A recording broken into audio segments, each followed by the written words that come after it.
Fala, galera. Boa noite, bom dia, boa tarde ou talvez hoje só boa noite. Eu sou o Geraldo Maciel. Eu sou o Lucão. Essa é a playlist infinita. E hoje vamos comparar dois filmes. Você já deve ter visto isso porque tá ali na capa do nosso vídeo, né? Então você clicou aqui, você deve estar desconfiado que a gente vai fazer isso. Mas são dois filmes pouco conhecidos, mas, cara, extremamente importantes de serem vistos, eu diria. Sim. Garota Sombria Caminha pela Noite, que vai ser o tema principal aqui do nosso programa, e Quando Chega a Escuridão. Mas, antes da gente falar desses filmes, já sabe o que você vai fazer, né? Você vai se inscrever no nosso canal, clicar aqui embaixo aqui em inscrever-se, vai ativar as notificações, né? Vai clicar no sininho ali para sempre estar recebendo tudo que a gente coloca por aqui de conteúdo para vocês. Vai deixar aquele gostei para fortalecer aqui o nosso conteúdo, né? Esse nosso Pra trabalho. fortalecer o rolê. E também nos seguir nas nossas redes sociais. Estão aparecendo aqui em algum lugar. Geralmente aqui do ladinho aqui, ó. É isso aí. Cara, eu não sei como que eu descobri o filme Garota Sombria Caminha pela Noite. Eu queria saber de onde você tirou também, porque você chegou assim e falou, a gente vai falar sobre esse filme aqui. Então, eu não sei. Me apareceu de alguma maneira ali. E eu fiquei morrendo de vontade de assistir. E assim, quando eu vi algumas imagens desse filme, eu pensei, cara, esse é aquele filme que nasce já com uma aura cult. O filme todo preto e branco e tal. E ele vai ter um público específico ali, parece. Uhum. E, cara, é o filme todo preto e branco, mas um preto e branco bonito. Nossa, porque lindo, cara, preto lindo. e branco não é tudo igual, viu, gente? Bonito, poucas falas, muitos olhares. Muitos silêncios. Exatamente. E esse filme foi dirigido pela Ana Lily Armipur. Cara, ele chamou atenção. Ele chamou atenção quando ele foi lançado, né? Inclusive, ele foi indicado ali, né? Não ganhou tantos prêmios, ele foi indicado no Gotham, que é uma das principais premiações do cinema independente. Ele apareceu também no Independent Spirit Awards. E ele foi exibido no Festival de Sundance, que também é mega importante. Foi algum desses momentos aí que eu devo ter ouvido falar dele, né? Mas aí eu acabei conseguindo assistir ele só agora. Esse filme está disponível aqui no Brasil pela Globoplay e para aluguel no YouTube também. Não sei se está para aluguel na Google Play Movies, mas pode ser que esteja, né? Então tem aí as possibilidades de vocês assistirem. Cara, e assim, a gente tá falando do uso do preto e branco no filme. Ela usa esse preto e branco de maneira a acentuar muito os contrastes, sabe? São muitos contrastes e um uso muito bonito da luz ambiente, né? Apesar de o filme se passar à noite, afinal de contas. Ele tem algumas cenas durante o dia também, mas em essência ele se passa à noite. Ela faz um uso lindo dessa luz ambiente. É aquele momento que você percebe o talento de uma cineasta, o talento de uma diretora. Tem uma cena que me chamou muita atenção, assim, que você vê aquela luz ambiente e parece que ela tá sendo projetada de uma forma muito específica, que aparece, assim, o rosto da mulher do lado do carro, mas só aparece o rosto dela iluminado, o resto dali pra cima não tá. Mas você entende que é do ambiente. Eu fiquei embasbacado com essa cena, eu Sim. fiquei muito, assim, me prendeu muita atenção.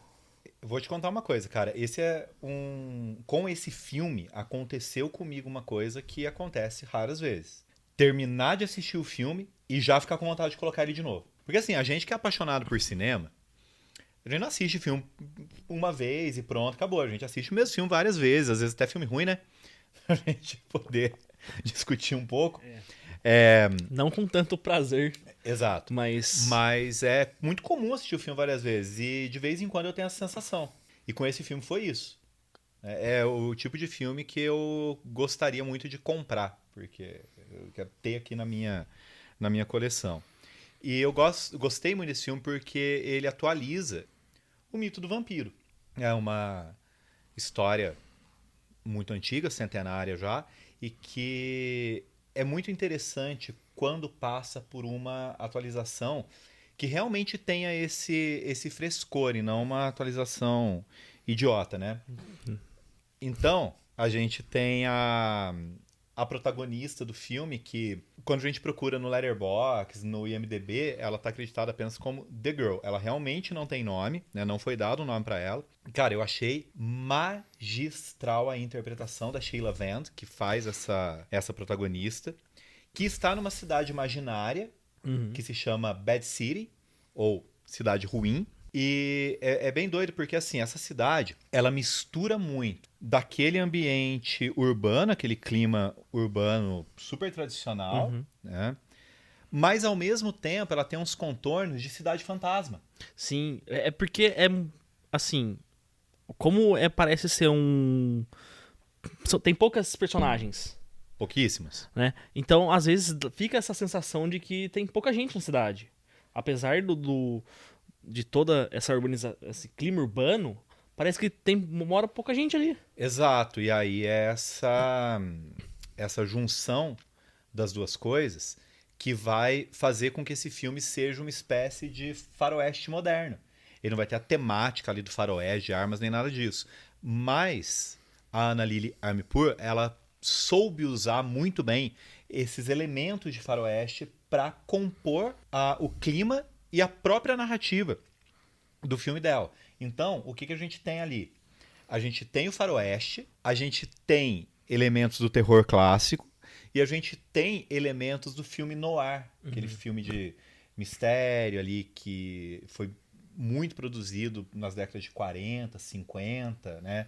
E muitas vezes, quando se quer retomar o clima noir, se filma em preto e branco hoje em dia, né? Mas, o que eu acho bacana, ela moderniza todos os temas. Ela não tá fazendo um filme preto e branco voltando pro passado, né? Ela tá modernizando tudo nessa narrativa que, como eu falei, atualiza o mito do vampiro e também troca esse vampiro de lugar. Porque olha só, esse filme foi produzido nos Estados Unidos e uma coisa que parece que não combina, eu achei até impressionante quando descobri, ele foi filmado todo na Califórnia. Mas parece impossível, porque quando a gente fala de Califórnia, a gente lembra de sol, praia, uma parada mais quente, E né? o filme é todo sombrio, como o nome diz. Inclusive, curiosidade, né? A palavra sombrio, do Garota Sombria, não aparece no título original. Mas vamos lá. Ó, a história, apesar de ter sido filmada na Califórnia, ela se passa numa cidade imaginária que supostamente ficaria no Irã. O filme é todo falado em persa, o que achei super legal, Achei. porque a gente vive reclamando, né, de filme que os americanos fazem, que se passa em outro lugar, mas os caras estão falando inglês, seja onde for, né? E assim, a partir do vazio dessa cidade iraniana, a partir dos silêncios da protagonista, essa narrativa vai sendo construída e, inclusive, bom, quando a minha atenção se voltou para esse filme, eu tinha a imagem daquela protagonista na minha cabeça, que daqui a pouco a gente vai falar, e ela demora uns bons minutos para aparecer no Nossa, filme, eu né? fiquei esperando, assim, porque ela ali, quando a gente entra pra assistir o filme na Globoplay, já aparece a carinha dela ali, né? E eu Sim. fiquei, tipo, mas cadê a menina que não aparece? Porque eu já Demora. sabia que era a protagonista, até por causa do título, né? E aí a gente é apresentado primeiro ao Arashi, né? Que é o menino ali. Que, de certa maneira, é protagonista também, né? Sim. E ela demora a aparecer. E a primeira cena que ela aparece é uma cena bem.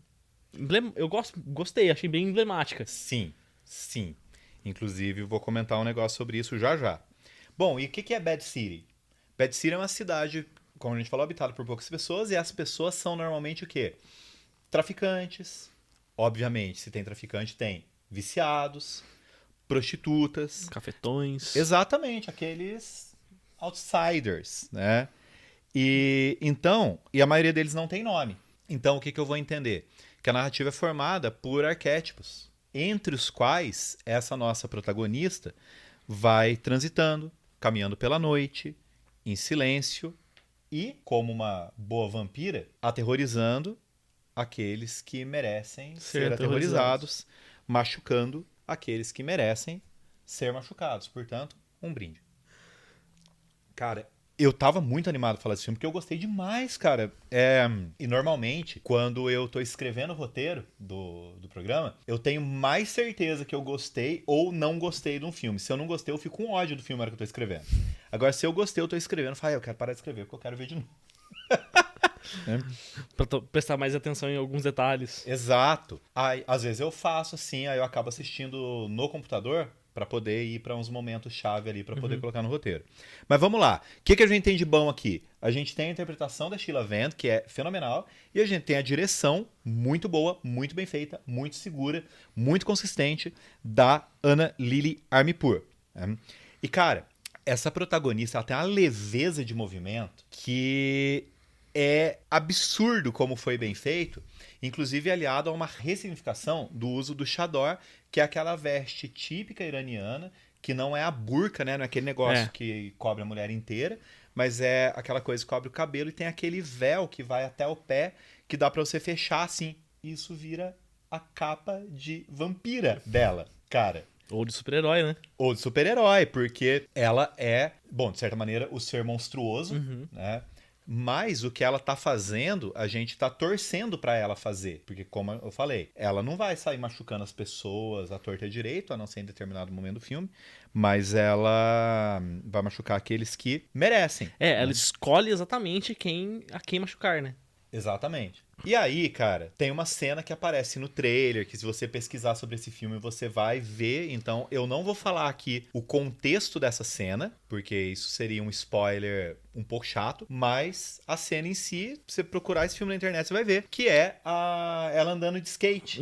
E aí, cara, é um momento de muita leveza. Acho que é o momento mais simbólico dela flutuando assim em cima do skate e o Chador abrindo. E eu, nas minhas pesquisas aí sobre o filme, o que eu descobri? Que não é a Sheila Vand que tá em cima do skate. É a diretora, né? É a diretora. Ela é a dublê da menina em cima do skate, porque ela é skatista profissional. Ai, que da hora, cara. Então, pô, por isso que ela pôs a cena lá, cara. E é muito legal. Cara, trabalhar com mitos, trabalhar com personagens já conhecidos é uma coisa muito difícil, porque por mais que você possa fazer uma releitura, tem muitas coisas que têm que ser respeitadas, e a releitura tem que ser bem feita. Né? E é isso que ela faz lá. Fora isso, outra coisa que eu elogio demais na direção é como ela usa a câmera, e ela faz um trabalho muito bacana de plano e contraplano. Né? O que é plano e contraplano? Normalmente se faz muito isso quando tá tendo diálogo. Né? Por exemplo, tá? Nós dois aqui, vamos supor que a gente tivesse duas câmeras, eu tô falando, a câmera tá em mim, e aí quando você fala, ela vai usar o contraplano. Só que a diretora usa isso no silêncio. Né? Quando tá mostrando ela numa espécie ali de embate silencioso com outro personagem, isso acontece várias vezes, inclusive acontece na cena que você falou, que você elogiou ali o uso da luz. Né? A câmera ela tá aqui, depois ela tá ao contrário, mostrando a protagonista e mostrando o que tá acontecendo no carro. Cara, isso cria uma atmosfera absolutamente fantástica pro filme.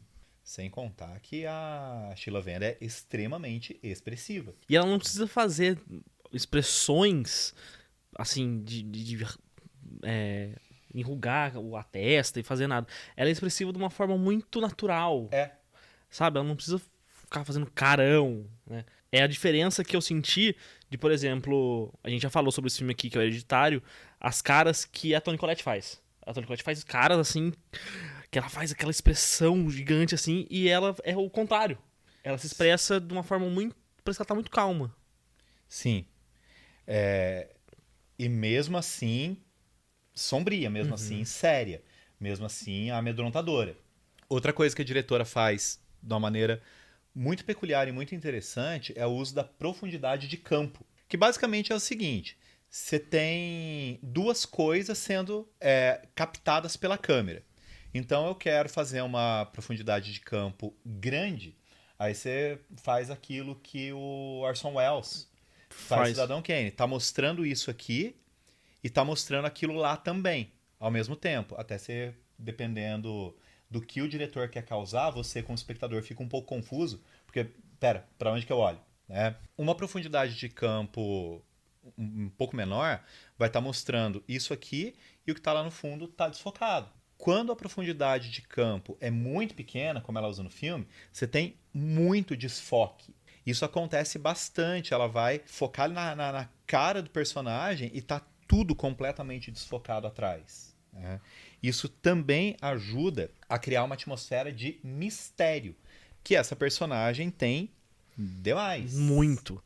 É uma personagem que você, de forma nenhuma, você consegue entender. Não é que você não consegue entender, você não consegue ler ela. Você fica aquele negócio assim, nossa, mas que coisa. É muito mistério. Inclusive porque ela é uma vampira, mas ela também é uma pessoa comum. Sim. Né? Ela vive lá no quarto dela, Ela ouve escuta as as músicas músicas dela. Cara, a gente sempre chama atenção aqui pra trilha sonora dos filmes que a gente assiste. Sempre que isso é importante, a gente tá falando aqui. E tá aí mais um filme que ganha a gente pela trilha sonora, cara. E nessa primeira cena dela no quarto, ela. Pô, é uma cena muito, muito emblemática, cara. E ela, por ela ser uma pessoa normal também, apesar de ela ser uma vampira, você vê ela curtindo uma música, ela fazendo uma dançadinha, e aí... Esse é spoiler? Não. Essa dançadinha foi uma belezura. Enfim, mas ela tá ali ouvindo o disco dela, dando a dançada, e aí eu lembrei da música do The Rasmus, que chama In The Shadows, que é uma música bem animada, assim, a música que você tá ouvindo no show, você começa a pular, mas ela é uma música que tem uma letra muito melancólica, é uma letra muito, tipo, é In The Shadows, nas sombras. Aquilo ali me remeteu muito à música. O refrão fala, nas sombras, a minha vida, eu procurei, eu esperei nas sombras, até eu achar alguma coisa. E aí, eu acho que, remetendo ao filme, ela acha, ao mesmo tempo que o Arashi acha ela. Arashi acha, ficou um negócio meio... Bom, não temos culpa do nome do personagem ser com SH, né? Mas, cara, eu não conheço essa banda. Ela é uma banda... Não sei nada sobre essa banda. Ela é uma banda finlandesa, ela fez algum sucesso, assim, ficou um pouco mainstream ali mais pra 2005, nos anos 2000 com MTV, aqui no Brasil, passava muitos clipes deles lá, mas depois eles deram uma sumida. Eu sei que o vocalista participa de alguns trabalhos nessa cena mais da Europa ali, das bandas de metal e tudo mais. Ele... não lembro o nome dele, eu vou colocar em algum lugar aqui que é um nome difícil de falar. Mas ele tá sempre participando de algumas músicas com outras bandas. Mas o The Rasmus eu conheço mais só ali até 2005, 2006. Bacana, eu vou ouvir. E, se você também não conhece, ou se conhece também, a gente vai colocar essa música, assim como todas as músicas de que a gente fala, na nossa playlist lá no Spotify. E o link pra playlist tá sempre aqui no primeiro comentário fixado de todos os vídeos. E a playlist ela só vai aumentando, inclusive nesse programa ela vai aumentar bastante. Vai aumentar bastante, consideravelmente. E aí você segue lá, clica no link, segue a playlist, porque sempre vai ter música bacana, só música boa que a gente põe lá. Espero que seja só música boa, né? Mas enfim, cara, o que eu acho bacana? As músicas ajudam a contar a história em um roteiro que não se preocupa em explicar muita coisa. E, cara, isso não é um defeito. Tem gente que pode se sentir incomodada quando o roteiro não explica muita coisa. Mas o roteiro não é obrigado a explicar tudo, né? A condução da narrativa é muito bem feita, independentemente de tornar tudo evidente. Né? Não vai tornar tudo evidente. A narrativa se sustenta tranquilamente. Agora, a principal canção do filme é uma música chamada Death, da banda White Lies. Num momento super especial que também não vamos dar spoiler aqui, mas basicamente aquele momento poderia ser um videoclipe. Tranquilamente. Sabe? Nossa, podia ser um videoclipe da banda, inclusive. Né? Então essa trilha diegética que a gente tá falando aqui dá o tom do filme, cria aí esse climão terror noir, faroeste, indie. É basicamente isso. Multigêneros. E assim, cara, eles usam muito trilha sonora dos anos 2000. Em essência, trilha sonora dos anos 2000. Né? Mas, cara, eu encaixaria com muita facilidade. O motivo é meio óbvio, talvez até seja meio idiota, pra ser bem sincero. Uma música do Smashing Pumpkins, que é uma banda que eu adoro. É uma banda muito boa, viu? Nossa senhora, como essa banda é boa. Ele tá falando isso porque eu não gosto de Smashing Pumpkins. E tem aqui esse disco, cara.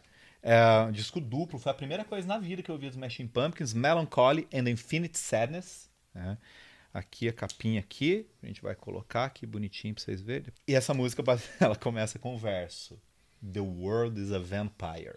O mundo é um vampiro. Né? E aí, cara, eu fico muito feliz, porque sabe que eu gosto de mostrar minhas coleções aqui. Eu tenho esse aqui, que é um single, que não é bem um single, ele é um single quase EP, porque ele tem 7 músicas. Eu nem sei como que eu consegui encontrar isso pra comprar, que é justamente Bullet with Butterfly Wings, que é a música que tá aqui no Melancholy and the Infinite Sadness. E aí eu tenho aqui esse CD bonito, lindão, cara, que tem aqui cover do The Cure, tem cover do Alice Cooper, tem umas coisas que, nossa senhora, tem cover do Blondie. Nossa, só tem coisa boa nesse CD, rapaz do céu, fico muito feliz, né? Então eu encaixaria tranquilamente essa música, Bullet with Butterfly Wings, na trilha sonora aqui. E por quê, cara? Por que esse The World is a Vampire? O mundo é um vampiro? Porque, cara, ela é a vampira no filme, só que é o mundo que é monstruoso. Não é ela. É aquela cidade que representa um mundo muito maior, sabe? E eu também colocaria, cara, assim, eu pensei muito, nossa senhora, com aquela trilha sonora que tava tocando no filme, numa música chamada We All Stand, do New Order, uma banda que eu amo. E o New Order, com certeza, cara, eu enxergo muito o New Order como influência de metade das bandas que tocam lá no filme, viu? Principalmente do White Lies, tenho certeza que eles têm. E esse disco aqui, cara, esse disco que é o Power, Corruption and Lies. Cara, você não sabe como eu gosto desse disco. Eu imagino, cara. Nossa, pra você ter um vinil dele, gostar pouco, que você não deve gostar. Eu tenho 3 do New Order. Eu tenho 3 vinis do New Order. Mas eu gosto muito do Low Life.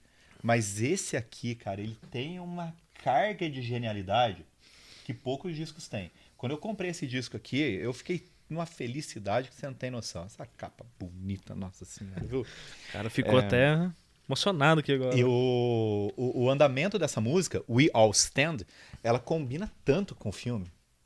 Nossa, ela combina demais com esse filme, cara. E aí, agora a gente parte pra segunda metade aqui do programa. Sim, esse vídeo é longo, você já sabe disso, mas ó, vale a pena você ficar até o fim aqui, cara. Né? Porque houve, cara, diversas outras atualizações do mito do vampiro na história do cinema. Um dos grandes filmes dos anos 80 que faz isso é Os Garotos Perdidos. Já assistiu esse, não? Esse não. Cara, a gente esbarra aqui naquele probleminha porque, se não me engano, Os Garotos Perdidos não tem aqui no Brasil em streaming, né? Mas é um filme que a gente assistiu muito na sessão da tarde. Né? Passava o terror na sessão da tarde, né, cara? Então, esse povo dos anos 80 aí é complicado, né? Esse filme é de 87 e ele foi dirigido pelo grande Joe Schumacher. Joe Schumacher, que é o diretor mais errático da história do cinema. Metade da obra do cara é genial. E metade da obra do cara é a desgraça de ruim. É um negócio impressionante, né? E a atmosfera do Garotos Perdidos é muito bacana, porque é aquela combinação ali de decadência muito própria ali dos anos 80, com um glamour também. É uma mistura de uma coisa meio punk com uma coisa meio glam, sabe? Coisas que, de alguma maneira muito doida, combinam entre si. Né? Só que no mesmo ano, isso foi o que deu coisa que deu um pequeno ciricutico na minha cabeça. No mesmo ano saiu Quando Chega a Escuridão, que é dirigido pela Catherine Bigelow. Que, cara, a mulher ganhou o Oscar de melhor filme, melhor direção, pelo filme Guerra ao Terror, né? E ela concorreu também com o melhor filme. O Guerra ao Terror foi o Oscar 2010. Isso. E ela concorreu com A Hora Mais Escura em 2013. A primeira mulher a ganhar um Oscar de direção. Depois de uma das quantos poucas anos. Exato, uma das poucas indicadas. Né? Depois de 80 anos de Oscar, a mulher ganha um, sabe? E ela demorou muito pra ter o seu lugarzinho ali, cara. E ela é muito boa. Sim. Né? Apesar dela ter se tornado conhecida por esses 2 filmes que são filmes de guerra, o primeiro filme dela foi Quando Chega a Escuridão, que, óbvio, né, gente? É filme de vampiro, por isso que ele tá aqui. E o que a gente tem ali? Essa desconstrução, cara. mitos, histórias clássicas foram criadas em algum momento e elas continuam existindo e a função delas no mundo hoje é ser desconstruídas, sabe? Aquilo que eu falei agora há pouco, você respeita algumas coisas e desconstrói outras. Se isso for feito de uma maneira inteligente e não de uma maneira completamente desconjuntada para virar uma espécie de pastiche ou talvez a abominação cinematográfica, como é, por exemplo, Crepúsculo. Nossa, cara. Uhum. O pior é que agora, passaram o quê? 10 anos que Crepúsculo surgiu, tem gente que voltou com uma onda assim. Nossa, não, Crepúsculo, adoro. Não. Crepúsculo eu não vou considerar que é uma modernização do mito vampírico. É uma, sei lá, cara, uma loucura coletiva que deu ali naquele povo pra fazer o livro e o filme. O livro eu não li, nem vou ler, né? Mas assisti o filme e tô falando com propriedade aqui. Eu acho que a gente vai falar desse filme em algum momento, hein? Possivelmente, dessa saga. Exatamente. Mas a modernização é super importante. De vez em quando a galera erra, mas é importante. E a Catherine Bigelow, ela fez o filme junto com um roteirista que é o Eric Red. E eles acertaram muito a mão, cara. Porque a história é situada no interior dos Estados Unidos. Então você tem um clima meio de faroeste ali também. Isso foi pura coincidência. Eu falei, cara, vamos falar do Garoto Sombrio Caminha pela Noite, mas vamos comparar com outro filme de vampiro aí que eu não conhecia, que eu descobri agora. E aí, por pura coincidência, também tem o climão de faroeste ali e numa atmosfera até meio futurista, né? Uma coisa bem, bem doida ali. E a gente vê o mesmo clima, principalmente entre o grupo de vampiros, o mesmo clima decadente dos Garotos Perdidos. E aí vem aquela pergunta que a gente sabe a resposta. Por que todo mundo que gosta de cinema, que conhece cinema, que gosta de filme de vampiro, ouviu falar de Garotos Perdidos? Não ouviu falar do Quando Chega a Escuridão. Por quê? Porque que eu, quando era moleque, assisti tantas vezes Garotos Perdidos na sessão da tarde e nunca assisti Quando Chega a Escuridão. E aí, você quer saber a resposta dessa pergunta? Eu vou deixar aqui no card aqui em cima para você assistir o nosso vídeo sobre Alice Guy Blaché. Para você entender um pouco desse apagamento das mulheres na história, principalmente no cinema. Porque é isso, cara, não tem outra resposta, assim. São 2 filmes de vampiro, com a temática de grupo, né? De vampiros. Do mesmo ano, não faz sentido a gente conhecer um, no caso você conhecer um, e não conhecer o outro. Porque eu não conheço Garotos Perdidos. Mas já ouvi falar, não já ouvi falar. Então, não é questão... Mesmo que você não assistiu, mesmo que você não tenha assistido, eu já ouvi falar. Esse aqui eu nunca tinha ouvido falar. Exatamente. Eu tava navegando ali pelos meus streams e assim, se você quiser assistir Quando Chega a Escuridão, ele tá disponível no Telecine e ele tá disponível no Belas Artes à la carte. Ele não são os streams mais populares, mas ele tá em 2 streams no Brasil. Bom, o trabalho dela é muito bom. O trabalho da Catherine Bigelow é muito bem feito. Ela cria uma tensão muito competente ali em torno do nosso protagonista. Que é o Caleb. Que é vivido pelo Adrian Pasdar. E a primeira coisa que eu vi com esse cara, ele já era bem mais velho, que foi uma série chamada Heroes. E se não me engano, essa série tá na Globoplay. Não tenho muita certeza, não. Mas essa série é de 2000 e alguma coisa, não é? 2000 e qualquer coisa ali. Teve 4 temporadas só. Foi uma série bem bacana, mas que se perdeu e acabou sendo cancelada, né? E ele fez Agents of S.H.I.E.L.D. também. Esse filme foi o primeiro filme que eu vi com ele novão, sabe? E basicamente o que ele é? Ele é um cowboy que conhece uma menina toda bonitinha, toda delicada, toda cheia de mistério ali, que é a May, né? Vivida pela Jenny Wright. Também não vi outro trabalho dela, né? E assim, cara, basicamente parece que ela não quer morder ele. Gente, isso que eu vou falar aqui não é um spoiler, porque acontece a partir daí. 10 minutos de filme. Exato, é a partir daí que o filme vai acontecer, né? Mas, no fim das contas, coisas acontecem, ela acaba se entregando aos seus instintos, morde o maluco lá e pronto. Tá vampirizado o nosso querido Caleb, né? E assim, o filme é mais cru, com umas cenas mais violentas ali. E, claro, muito menos poético do que o Garota Sombria. Ele é um filme muito mais, diria até, acessível, mais popular. Porque... Acredito que sim. O fato do filme, no caso, a gente falando aqui do Garota Sombria, dele ser preto e branco, dele não ser falado em inglês, isso já... Dele não ser falado em inglês quando é falado, né? Então isso já limita muito o público. Porque a gente, conhecendo os norte-americanos, eles não gostam de assistir filme em outra língua. Eles não gostam de assistir filme legendado. Então, isso já delimita ali públicos. E o brasileiro, como é meio tosco, tem preconceito com coisa que não é americano também, aí pronto. Né? Agora, cara, eu vou falar de uma música aqui. Pra mim foi impossível, cara. Desculpa, mas não tinha como eu não lembrar dessa música assistindo esse filme. O tempo todo eu tava assistindo o filme lá, e o filme ele tem uma trilha sonora muito boa. Não é trilha sonora de canção, como a gente costuma falar aqui, mas aquela trilha sonora cinematográfica mesmo, né? Só de instrumentação ali e tudo mais. Que dá um climão da hora pro filme, mas eu não conseguia, meu amigo, assistir o filme o tempo todo. Eu ficava com a música Cowboys from Hell, do Pantera, do primeiro disco que presta do Pantera, que na verdade é o 6º disco dos caras, se não me engano. Né? Quinto ou sexto, sei lá. Que o resto que vem antes não conta. Mas que é uma baita música também, muito legal. Mas eu não conseguia, cara. Eu ficava aquele negócio na minha cabeça. Falei, meu Deus do céu, só consigo pensar nisso, porque o que a gente tá vendo são os Cowboys from Hell ali na nossa cara, né? Uhum. E, cara, vamos fazer um pequeno comentário aqui. O Phil Anselmo, vocalista do Pantera, é um bosta. Né? Nossa. Se envolveu em todas as controvérsias possíveis. Então não gostamos dele. Né? Não vão achar que a gente compactua com as ideias dele. Não. De forma alguma, caso você cara. conheça, né? Pantera é uma baita banda ali que entrou no cenário mais ou menos do thrash metal ali nos anos 90. E na verdade ela vai para um gênero mais específico chamado groove metal.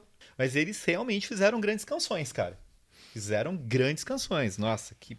Mas eu parei um tempo, assim, de ouvir Pantera por causa do Phil Anselmo, cara. Porque não dá, o cara é muito mané. É que os dois caras, né, cara, o Jim Bagdarrell e o Vinnie Paul, os dois morreram, né? Uhum. Mas dizem sempre que eles são muito gente boa. Eles eram muito gente boa. Não dá nem pra saber como é que os caras montaram a banda com um doido, né, o Phil Anselmo, cara. É o tipo de cara que você olha assim, você pensa, não presta. Uhum. Mas voltando aqui, Cowboys from Hell é demais. Então, o que a gente tem? Ó? Lá no Garoto Sombrio, a gente tem uma cidade que em si é marginalizada. Né? A cidade inteira é marginalizada e nisso você tem essa inversão de papéis de presa e predador. Sim. Né? Porque o Garoto Sombria é um filme, sim, de temática feminista, muito clara, muito evidente. Muito evidente. Né? E justamente por isso, importantíssimo de ser visto. E aqui não, aqui a gente tem os vampiros quando chega a escuridão, a gente tem os vampiros como marginais mesmo. Né? Eles iam escondendo, e aqui tem o elemento clássico do vampiro, que é eles serem queimados no sol. Sim. Né? Então eles estão se escondendo à noite, sempre buscando alimento. O lance da fraqueza deles, talvez a única mostrada no filme, ser esse lance do sol, me lembrou de uma canção de uma banda britânica chamada Arctic Monkeys. Essa música é do primeiro disco deles, que chama... A música, no caso, não o disco. A música se chama Perhaps Vampires is a bit strong, but... Porque tem o porém ali, tipo, talvez vampiros sejam muito fortes, porém o sol é a fraqueza deles. E o refrão também remete muito um diálogo que o Caleb tem com o líder deles ali, que é o Jesse. Uhum. Que ele fala assim, Jesse, tipo, quanto tempo você já viveu? Tipo, faz quanto tempo que você vive? Uhum. Ele fala assim, ó, digamos assim que eu lutei pelo sul. Nossa, então... Eu lembro desse e aí diálogo. O refrão... o refrão dele, ele fala que talvez as histórias de vampiros sejam verdadeiras, mas são todas antigas. Uhum. Então eu falei, nossa, casa muito com isso aqui. Boa. Eu não conheço a música também não, viu? Você tá trazendo as músicas aqui que eu tô achando bacana. Eu conheço o Arctic Monkeys, inclusive, gosto bastante.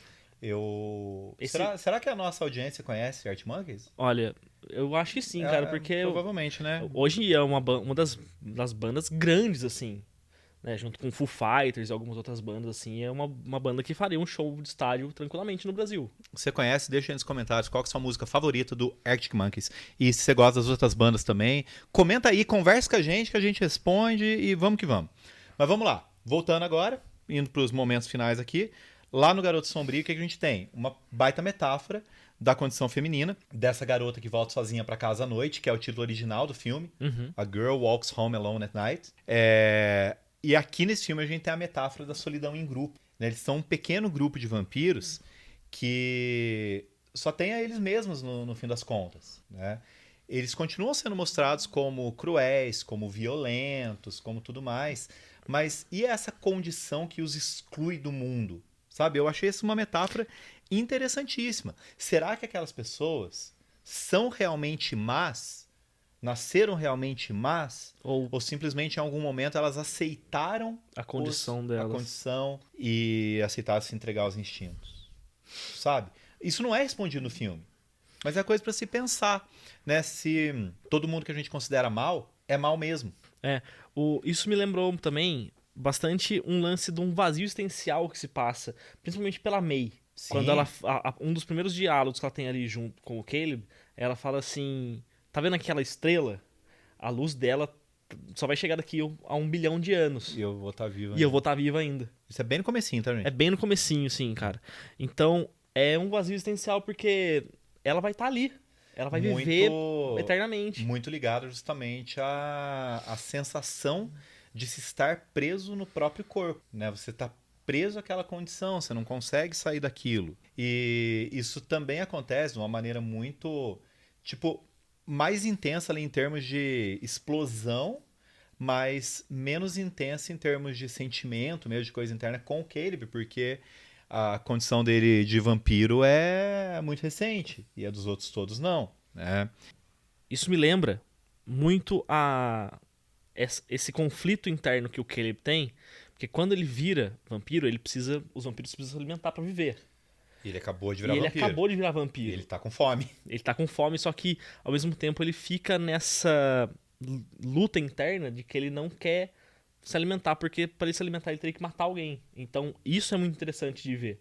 Isso acontece em alguns outros filmes, até no próprio Entrevista com o Vampiro tem isso, né? Mas Entrevista com o Vampiro, você tem aquele vampiro muito mais próximo do vampiro clássico, que é o Annie Rice fez isso, né? Aqui não.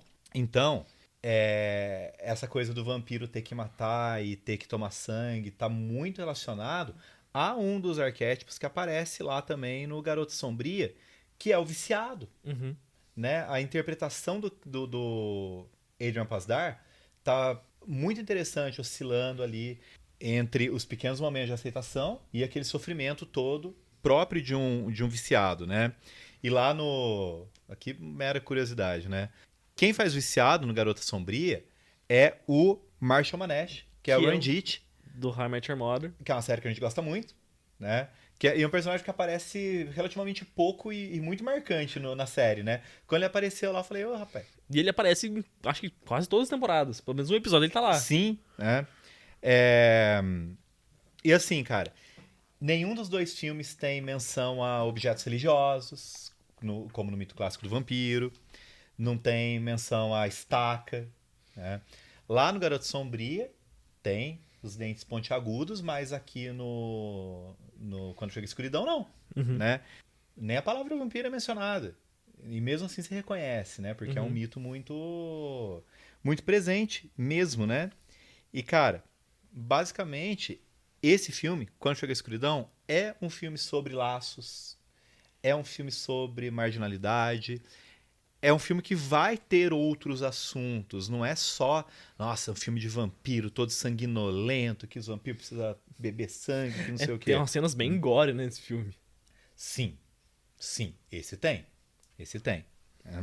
Mas enfim, cara, quais são as conclusões que a gente chega aqui para terminar esse programa? Sim, é possível atualizar o mito de vampiro e fazer um troço muito bem feito. 2, é perfeitamente possível criar, a partir do mito do vampiro, boas metáforas. 3, terror não é só susto, porque os dois filmes são de terror. Nossa. E nenhum dos dois tem um susto sequer. Nossa, isso é perfeito, cara. E, sim, existem filmes que pouca gente conhece e que merecem virar clássicos, cara. Garota Sombria merece virar clássico, né? Quando Chega a Escuridão não tem mais muito como virar. É difícil ele ser tão redescoberto agora né? Considerando que é um filme que tem mais de 30 anos, né?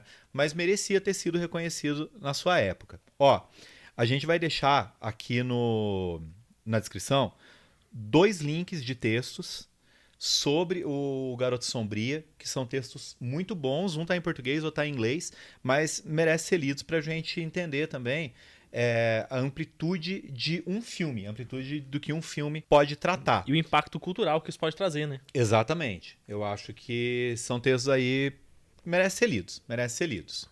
Galera, é isso então. Grande abraço. Um beijo e até o próximo programa.